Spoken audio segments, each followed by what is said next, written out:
I'm going to review some of the qualifications for you to be involved in this study. You must be between the ages of 18 and 65.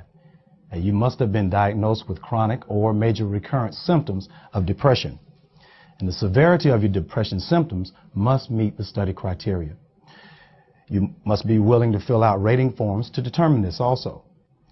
You must be willing to abstain from alcohol for the duration of the study. Now, you cannot participate if you have serious medical illness, such as diabetes or hypertension. Now, a physical exam will help us rule out those conditions. Also, if you become pregnant or are breastfeeding, or you're taking certain medications that might interact with the study medications, you cannot participate also. Now, we're going to review all of your medications, and you will also be ineligible if you have a history of drug and or alcohol abuse. I understand. My only question is about multivitamins and St. John's wort.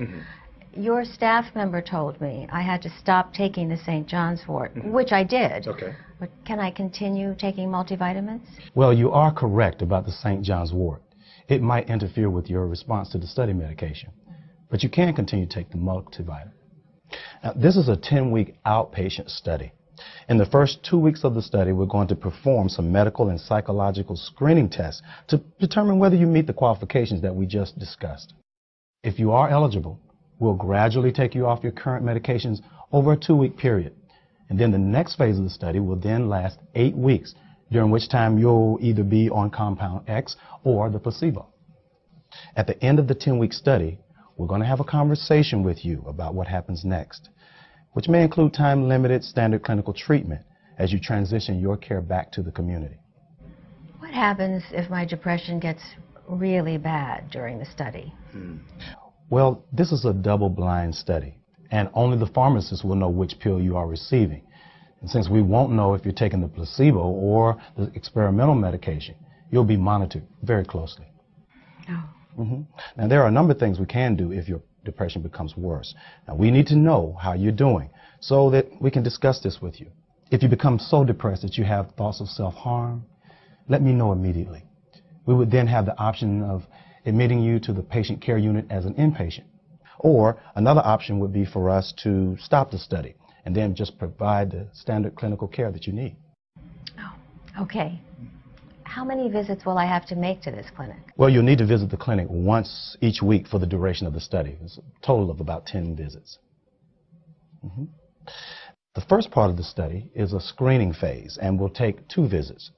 Now, we'll perform a battery of tests, including blood and urine test, EKG, a physical exam, and a chest x-ray.